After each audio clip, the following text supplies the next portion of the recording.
Você já assistiu Capitão América, o Primeiro Vingador? O primeiro filme do melhor Vingador da era do MCU nos cinemas foi lançado em 2011. Esse que no caso apresenta o Capitão América pra galera que não conhece, assim como eles já fizeram com o Thor e o Homem de Ferro, pra depois juntar todos eles e fazerem os Vingadores. Ou seja, esse é o início da saga das Joias do Infinito, com o Thanos e tal. Eu acho da hora que daqui começou o tanto de detalhezinho de coisas antigas e coisas que ainda vão acontecer no futuro. Então eu assisti de novo o filme, reuni cada detalhezinho, easter egg, curiosidades dele pra mostrar pra você.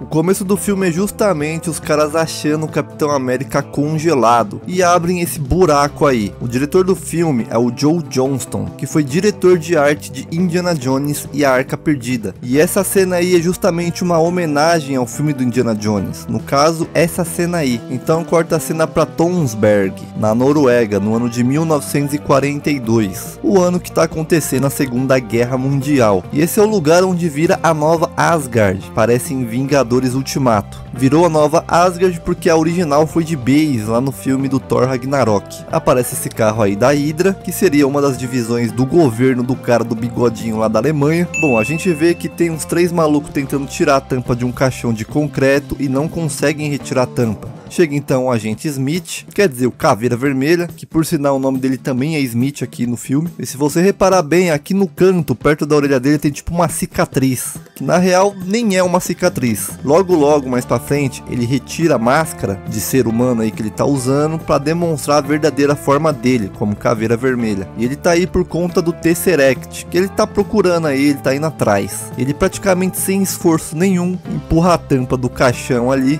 e abre ela, demonstrando aí que ele tem uma super força. E deve ser por isso também que o pessoal ali do lado deles fica com um cagaço quando ele chega. Ele ameaça o velho falando que vai atirar na vila dele se não falar onde realmente o Tesseract tá. O velho olha pra onde tá, ele pega e fala pra abrirem fogo na vila dele mesmo assim. Dê ordem de abrir fogo. E quando a gente vai conhecer o Capitão América, magrelo ainda, ele tá lendo um jornal, mas esse mano aqui do lado tá lendo um jornal justamente que fala do ataque que teve na vila em Tonsberg, que o Caveira Vermelha acabou de mandar atacar. E quando ele finalmente abre a paradinha e vê que conseguiu o que queria, ele fala isso. E o Führer anda procurando bugigangas no deserto. Seria mais uma homenagem ao filme do Indiana Jones, já que o filme também se passa no período da Segunda Guerra Mundial e a galera que trabalha junto com o cara do bigodinho também estariam lá no Egito, lá caçando as tal bugigangas e relíquias religiosas no deserto. E aqui, cara, eu acho que a parada mais bizarra do filme, não sei se talvez a coisa mais bizarra, eu acho que sim, que é o Chris Evans magrelaço. Bicho, ele já tinha um corpo grande e obviamente não fizeram ele ficar magro pra ele filmar o filme. Então usaram CGI, só que ficou extremamente esquisito, cara, porque usaram um dublê de corpo, uma pessoa magra, e colocaram a cabeça do Chris Evans. Então a cabeça do Chris Evans ficou maior do que o corpo, cara, ficou meio estranho, né? Mas é melhor do que fazer ele realmente ficar magro, até porque ele já tinha um corpo já grandão. Inclusive o Chris Evans nem queria fazer o papel de Capitão América, ele rejeitou o papel 3 vezes. Porque ele sabia que o filme faria muito sucesso e tinha medo de ficar muito famoso e acabar perdendo a vida pessoal dele. Então o nosso queridíssimo Homem de Ferro, o Robert Downey Jr., convenceu ele de aceitar o papel. Então tivemos o Chris Evans de Capitão América, que pra mim foi a melhor escolha possível. E ele obviamente tá aí pra tentar entrar e servir o exército americano, mas é sempre negado por conta de ser muito magro e muito baixinho. E ali no papel aparece a data de nascimento dele, 4 de julho de 1918, mesmo ano que acabou a Primeira Guerra Mundial, e 4 de julho é justamente a data de independência dos Estados Unidos. O Steve Rogers vai assistir um filminho sobre a guerra no filme e tem um cara enchendo o saco na sala. Steve Rogers manda ele calar a boca, mas como ele é magro demais, o cara acaba levando ele pra fora pra bater nele, onde ele pega essa tampa de lixo e faz exatamente como o Capitão América faz com o escudo dele mais tarde. Ele continua apanhando e solta a famosa frase dele: posso fazer isso o dia todo, E por acaso quem acaba salvando ele é o próprio Soldado Invernal, o Bucky. E na vida real e nos próximos filmes a gente vê que os dois têm a mesma altura, né? E aqui tiveram que colocar um banquinho pro Bucky ficar bem maior do que o Steve. Eles vão em uma feira, a Feira do Futuro, como que o Bucky diz. E se você parar aqui pra ver, tem a bandeira do Brasilzão. E a fala do Bucky falando pra eles se arrumarem porque eles vão pro futuro. Por quê? Aonde vamos? Ao futuro. Eles meio que realmente vão depois, né? Eles se encontram quase 100 anos depois no futuro, quando acontece o segundo filme do Capitão América, o Soldado Invernal. E essa feira aqui que mais tarde acaba virando a Expo Stark, onde o Tony Stark mais tarde, né, mostra todas as suas revoluções com as tecnologias dele e tal. Aqui atrás tem o Modern Marvels, referenciando a Marvel. Aqui um cara de roupa vermelha em cima, o nome Phineas Horton. Phineas Horton foi o criador do Tocha Humana. E adivinha quem que fez o papel do Tocha Humana nos cinemas? Isso mesmo, Chris Evans. Mas também tem o Tocha Humana Android, que no caso seria esse aí mesmo, que nas HQs já lutou junto com o Capitão América inclusive. Mas a atração principal aqui é o pai do Tony Stark, o Sr. Howard Stark. Ele mostra essa tecnologia aí que acaba falhando e é parecida com a tecnologia que o Tony Stark usa mais tarde em Homem de Ferro, onde o próprio pai dele fala que pela época ele estava travado com a tecnologia por causa do ano que ele estava, e fala pro filho dele continuar os projetos dele, porque estaria mais avançado a tecnologia. Coitado do Steve Rogers. Não faz nenhuma burrice até eu voltar. Como eu poderia fazer? Está levando a burrice com você? E eles fazem a mesma fala, só que invertido em Vingadores Ultimato.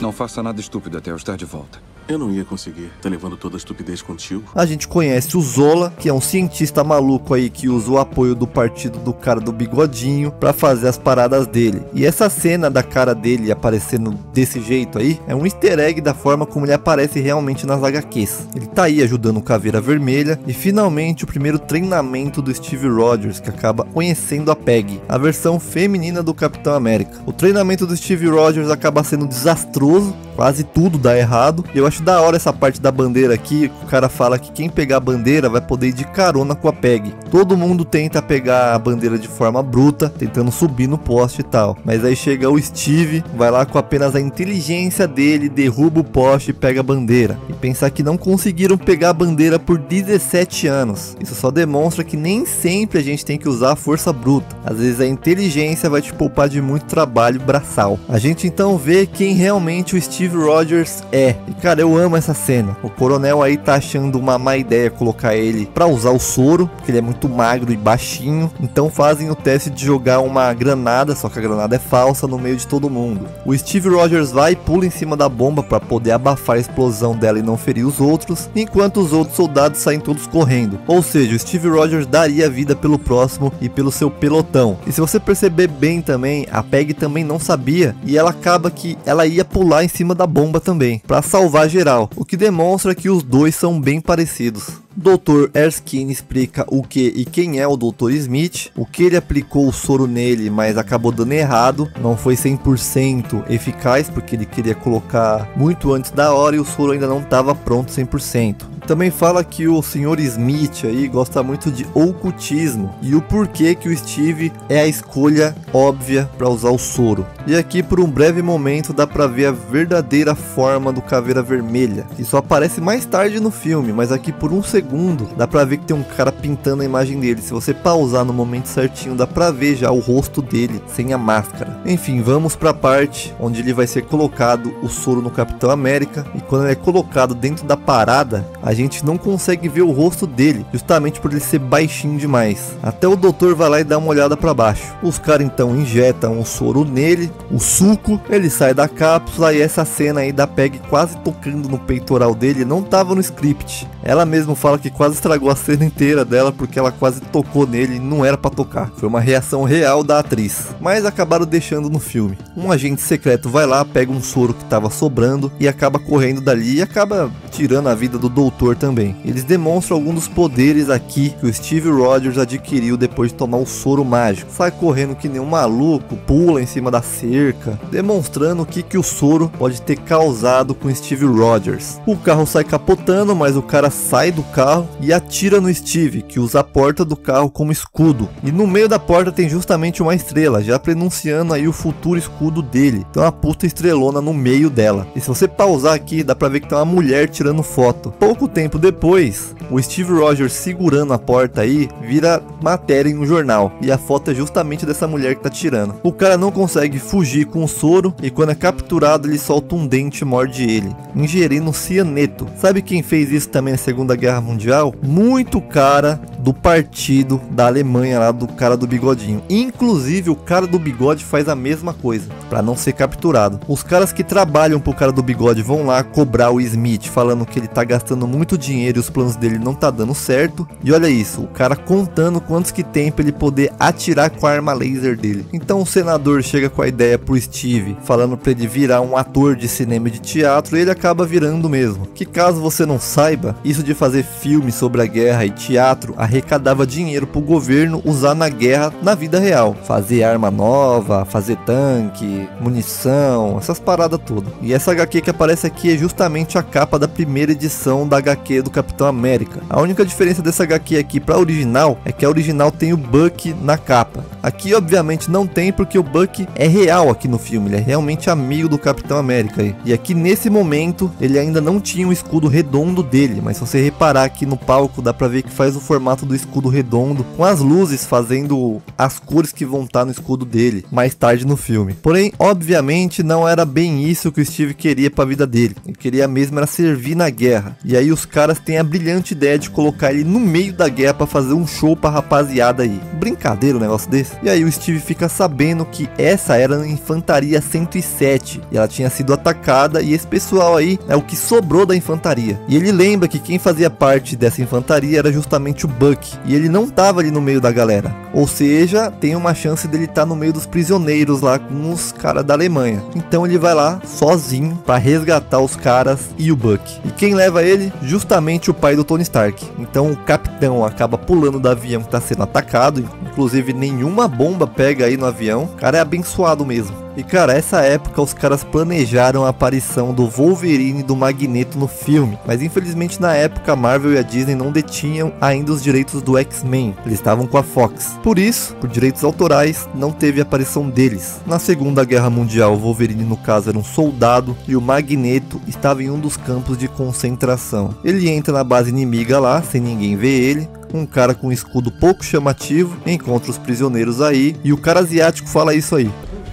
Olha, eu sou de Fresno, tá? Justamente para demonstrar que ele não é japonês, já que os japoneses estavam do lado da Alemanha na Segunda Guerra Mundial. O Zola, quando vê que tá tudo dando merda, ele começa a reunir as coisas dele, colocar na maleta dele para ir embora e aparece esse papel aí, um esboço. Esboço esse muito parecido com a forma dele nas HQs. Ele acha o Bucky, solta ele e quando eles vão fugir o lugar começa a explodir. E ele se dá de frente com o Caveira Vermelha, que acaba retirando a máscara humana dele para demonstrar a verdadeira forma dele. Ele foge e o Bucky e o Capitão América tem que sair dali também. Então começa a tocar essa música.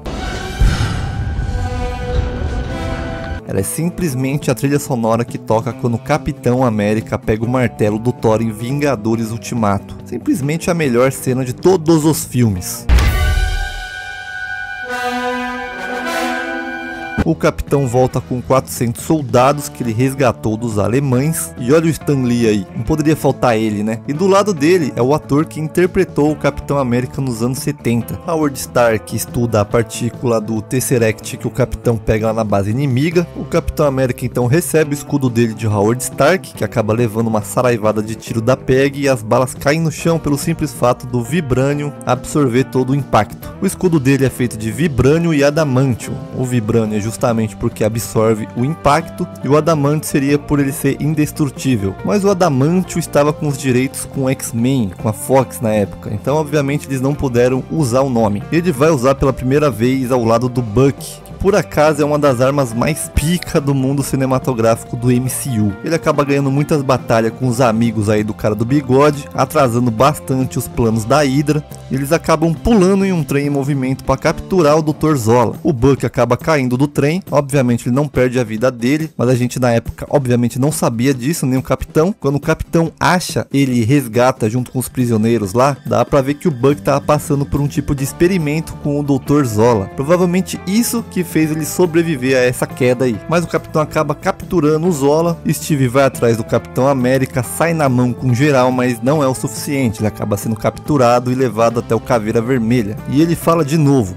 posso fazer isso o dia todo. E presta atenção nessa fala aqui do Caveira Vermelha. Você poderia ter o poder dos deuses! Estaria ele falando que o Steve poderia ser digno de pegar o Mjolnir? Provavelmente sim, né? Até porque é um poder de Deus, o Thor, por exemplo. Enfim, eles acabam saindo na mão no confronto final. O Caveira Vermelha acaba pegando o Tesseract na mão e sumindo, e a gente acha que ele morreu. A gente descobre em Guerra Infinita que ele é transportado para Vormir, para guardar a Joia da Alma. Aí o cubo acaba queimando a nave aí e caindo. Uma cena bem parecida quando o sangue do alien, que é ácido, acaba caindo na nave e queimando ali por baixo também. Chega no final do filme, onde ele tá na nave cheio de bomba, indo em direção a Nova York. Ele tá falando com a Peggy e ele fala que vai acabar ali se sacrificando e vai ter que adiar a dança deles. Porra, essa cena aqui, cara, é muito triste. Teve gente que depois de tantos anos achou errado ele voltar pro passado em Vingadores Ultimato pra finalmente viver a vida dele com a Peggy. Então ele acaba caindo ali e sendo congelado por muitos anos. Então Steve acorda finalmente. Ele acha que tá na década dele ainda, na verdade ele não acha. Ele sabe que tá em outra década, mas acabam montando um cenário pra ele achar que tava na década dele. Mas acaba que ele acordou no futuro porque ele tava congelado. E o Howard acaba encontrando também o Tesseract que caiu na neve. Enfim, na minha humilde opinião,